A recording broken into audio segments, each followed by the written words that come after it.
नमस्कार मंडळी. ठरलं तर मग या मालिकेच्या आजच्या भागात आज आपण बघणार आहोत. पूर्ण आजी अर्जुनला म्हणत असते की अर्जुन, घरातल्या सगळ्या क्लेशाचं कारण फक्त ही मुलगी आहे. तर प्रताप सुद्धा अर्जुनला म्हणत असतो की अर्जुन, तू चुकीच्या मुलीवर प्रेम केलंयस. कल्पना म्हणत असते की मला एक गोष्ट समजत नाही की प्रत्येक वेळी तुम्ही सायलीला जबाबदार का धरतात. तर अश्विन म्हणत असतो की तुम्ही वहिनीबद्दल एवढे चुकीचे गैरसमज का करून घेतलेत. हो, वहिनी अशी नाहीये. तेव्हा प्रिया म्हणते की अश्विन, मी खूप आधीपासून तुझ्या वहिनीला ओळखते, म्हणजे सायलीला ओळखते. हिला ना दुसऱ्यांना दुःख देऊन स्वतःला खूप आनंद होत असतो. मैपत म्हणत असतो की परंतु मला एक गोष्ट कळत नाही की अर्जुन साहेबांच्या मनात माझ्याबद्दल विष पेरून हिला काय भेटणार आहे. नागराज म्हणत असतो की मैपत शेठ, तुम्ही अजिबात टेन्शन घेऊ नका, कारण या घरामध्ये पूर्ण आजीचा आणि प्रतापचा या मुलीवर अजिबात विश्वास नाहीये. परंतु अर्जुनला तिच्यावर एवढा विश्वास का आहे तेच माहित नाही. अर्जुन म्हणत असतो की बस झालं तुमचं, सायलीने कुठलंही विष पेरलेलं नाहीये. विष तर ह्या मैपतने आणि साक्षीने मिळून पेरलंय आणि या दोघांना साथ भेटते ते चैतन्य गडकरी आणि रविराज किल्लेदारची. आता असं ऐकल्यावर रविराज मात्र ताबडतोब तिथून निघून जातो. आता रविराजच्या पाठोपाठ प्रिया सुद्धा तिथून निघून गेलेली असते.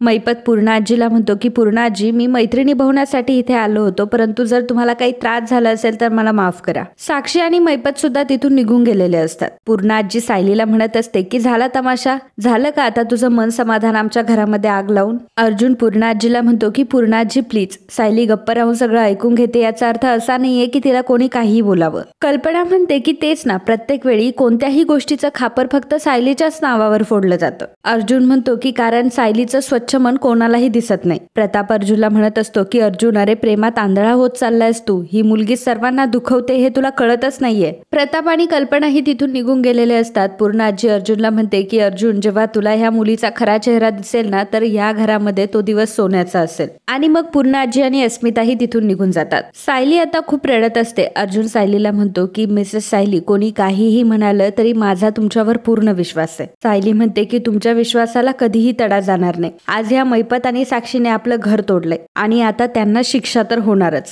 सायली आता एकदम पेटून उठलेली असते. तिकडे प्रिया आणि साक्षी दोघीही आता सेलिब्रेट करत असतात. प्रिया साक्षीला म्हणत असते की कितीतरी दिवसांमुळे आज असा एंटरटेनिंग क्षण पाहायला भेटलाय आणि तोही फक्त अण्णांमुळे शक्य झालाय. तरी पण अण्णा म्हणतच होते की तुम्हाला फिल्म दाखवणारे, परंतु अशी फिल्म कोणी बघितली नसेल जी आज आपण बघितली. तर प्रिया म्हणते की ए मुली, या घरातल्या सगळ्या क्लेशाचं कारण फक्त तू आहेस. तर साक्षी म्हणते की म्हातारी बोलते नाही. प्रिया म्हणते की हो, केलं ना मी व्यवस्थित. तेव्हा साक्षी म्हणते की हो ग, हिडन टॅलेंट आहे तुझ्यामध्ये.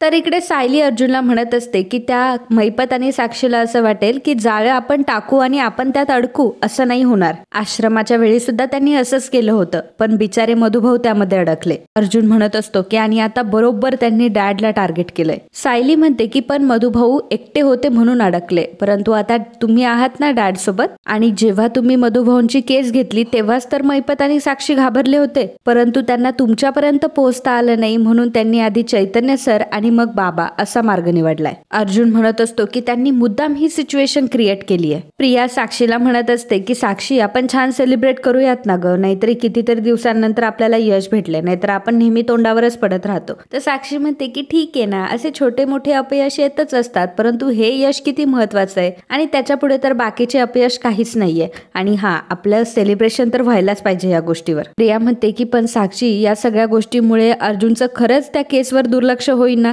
साक्षी म्हणते की अगं, माझ्या अण्णांनी प्लॅनच तसा बनवलाय. आता या सगळ्या गोष्टींमध्ये त्याला कुठे वेळ असणार आहे केसकडे लक्ष द्यायला. माझ्या अण्णांनी बरोबर प्लॅन आखलाय आणि सायली सुद्धा आता फरफटत अर्जुनच्या मागे मागे. इकडे सायली म्हणत असते की मैपत आणि साक्षीने खूप मोठी चूक केली आहे. त्यांनी माझ्या कुटुंबात फूट पाडण्याचा प्रयत्न केलाय. त्यांनी आतापर्यंत जे काही केलं ते सगळं मी सहन केलं, परंतु आता मात्र माझी सहनशक्ती संपली. त्यांनी सुभेदारांसारख्या भल्या माणसाला त्रास दिलाय आणि आता तर मी अजिबात गप्प राहणार नाही. त्यांनी त्यांच्या आयुष्यात ज्या काही चुका केल्या आहे ना, त्या सगळ्या आता त्यांना निस्ताराव्या लागणार. इकडे प्रिया ही साक्षीला म्हणत असते की खरं सांगू का साक्षी, मला तर अशी सवयच नाही की माझे प्लॅन कुठेतरी सक्सेसफुल होतात म्हणून. तर साक्षी म्हणते की काय तुझा प्लॅन? हा तुझा प्लॅन नव्हता, अण्णांचा प्लॅन होता. तू तर काय ग, तू तर आमच्या टीमचा 11वा खेळाडू आहेस. प्रिया म्हणते की ए साक्षी, 11वा खेळाडू असेल मी तुझ्या टीमचा, परंतु माझ्याशिवाय तुझी टीम पूर्ण होऊ शकत नाही, हेही खरंय. साक्षी म्हणते की ओके, आज तू जे काही सांगशील ते सगळं पटेल मला, कारण आज साक्षी शिखरे खूप खुश आहे. अर्जुनचा आता दी एंड परत परत आलाय, कारण माझ्यासोबत आणि अण्णांसोबत दुश्मनी करून त्याने खूप मोठा पायावर धोंडा मारून घेतलाय. सायली आता अर्जुनला इकडे म्हणत असते की अर्जुन सर, आपल्याला आता त्या साक्षीचा आणि मैपतचा प्रत्येक डाव मोडून काढायचा आहे आणि त्यासाठी आपण दोघंही एकत्र काम करणार आहोत. सायली आणि अर्जुन आता एकमेकांच्या हातामध्ये हात मिळवतात. इकडे साक्षी प्रियाला म्हणत असते की प्रिया, अगं तू अजिबात टेन्शन घेऊ नको, सगळं काही आता व्यवस्थितच होणार आहे. आणि तुला माहितीये का, अर्जुन आणि सायली दोघंही हरणार आहे आणि ती सायली तर ढसाढसा रडत आपल्याला हात जोडत म्हणेल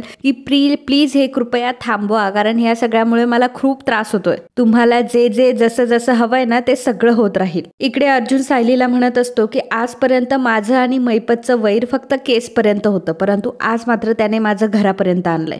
आता मात्र मैपत आणि साक्षीला जेलमध्ये बघितल्यावरच मी स्वस्थ बसेल. सायलीचं आता लक्ष रूमवर जातं आणि त्या डेकोरेशनवर जातं. तेव्हा सायली म्हणते की सर, अहो तुम्ही मला काहीतरी सांगणार होता ना की मी तुमच्या. तेव्हा अर्जुन मनात म्हणत असतो, मी तुमच्या प्रेमात पडलोय असं जेव्हा तुम्हाला सांगायला जातो तेव्हा काही ना काहीतरी होतच असतं. सायली म्हणते की सर, अहो काय म्हणत होता सांगा ना, आणि हे डेकोरेशन कशासाठी केलं तुम्ही, मी तुमच्या ह्याच्या पुढे काय आहे. अर्जुन म्हणतो की मी तुमच्यामुळे शहाणा झालो. सायली म्हणते की काय. अर्जुन म्हणतो की हो, चैतन्यामुळे मी फार अपसेट झालो होतो. त्या ट्रॉमा मधून तुम्हीच मला बाहेर काढलंय आणि तुम्ही मला ही गोष्ट दाखवून दिली की प्रत्येक माणसाच्या आयुष्यात पेन असतं आणि त्यासाठी मला तुम्हाला थँक्यू म्हणायचं होतं. तेव्हा सायली म्हणते की चैतन्य सरांचं दुःख सुद्धा तुम्हाला त्या मैपत आणि सायलीमुळेच मिळालंय. अर्जुन म्हणतो की त्यावर एकच उपाय आहे की मैपत आणि साक्षीला आपल्याला जेलमध्ये पाठवायचंय. तर इकडे अन्नपूर्णा इंडस्ट्री मधला संतोष हा मैपतला भेटायला आलेला असतो आणि तो मैपत सोबत बोलत असतो. तर मैपत त्याला विचारत असतो की काय रे, गोडाऊन मध्ये अर्जुन सुभेदार चौकशी करायला येणार हे मला माहित होतं, पण काय काय बोलला तो तुला. तेव्हा तो संतोष म्हणत असतो की काही नाही, खूप चौकशा वगैरे केल्या त्यांनी, पण आम्ही काही सांगितलं नाही त्यांना.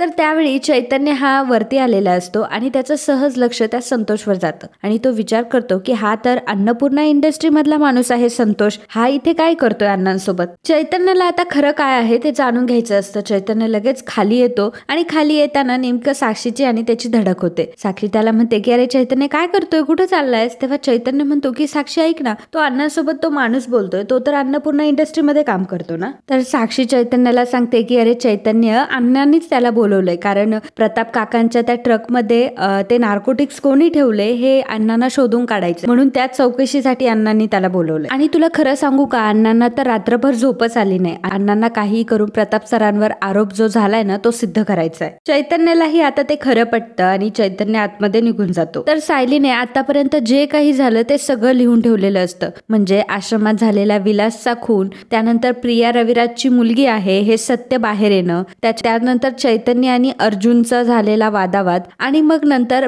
बाबांची ड्रग केस. या सगळ्या गोष्टी ज्याप्रमाणे घडलेल्या असतात त्याचप्रमाणे सायलीने त्या बोर्डवर लिहून ठेवलेल्या असतात. तर अर्जुन सायलीला विचारतो की मिसेस सायली, हे सगळं खरं आहे, परंतु तुम्ही हे सगळं लिहून का ठेवलंय. तेव्हा सायली म्हणते की सर, अहो मला असं खूप वाटतंय की मधुभाऊंची जी केस झाली आणि आता जी बाबांसोबत ड्रग केस झाली त्यामध्ये काहीतरी साम्य, म्हणून तर बघा ना, साक्षी आणि मैपत दोघंही आपल्याला दोन्ही केसमध्ये अडकवण्याचा प्रयत्न करताय. तेव्हा अर्जुन म्हणतो की अगदी बरोबर बोलताय तुम्ही. तेव्हा मी साक्षी विरोधात आणि त्या मैपत विरोधात पुरावे गोळा करायला लागलो तेव्हाच नेमकं त्यांनी चैतन्याला त्यांच्या साईडने करून घेतलं. सायली म्हणते की हो, आपण माथेरानला गेलो होतो त्यामुळे साक्षीने तिचा प्लॅन साधला. अर्जुन म्हणतो की त्याच वेळी त्यांनी डॅडला अडकवण्याचा प्रयत्न केला आणि डॅडला अडकवून स्वतः डॅडला सोडवलं आणि मोठेपणा दाखवला. सायली म्हणते की सर, ह्या गोष्टी करून त्यांनी एका दगडात दोन पक्षी मारले. एक म्हणजे त्यांनी बाबांचा तुमच्यावर असलेला विश्वास तोडला आणि दुसरं म्हणजे मधुभाऊंच्या केसमधून तुमचं लक्षही विचलित केलं. पण सर, तुम्ही तुमचं लक्ष विचलित होऊ देऊ नका, उलट त्यांना आपल्याला कसा धडा शिकवता येईल यावर लक्ष द्या.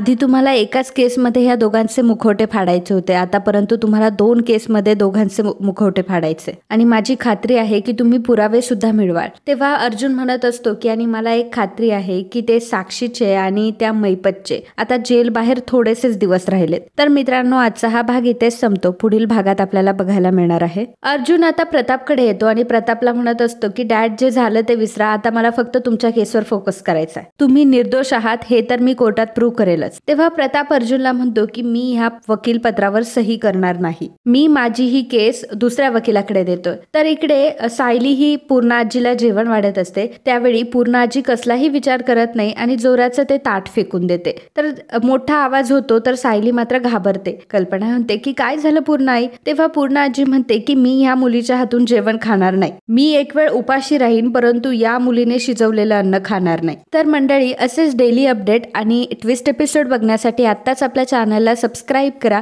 आणि व्हिडिओ आवडला असेल तर व्हिडिओला लाईक आणि कमेंट करायला विसरू नका. धन्यवाद.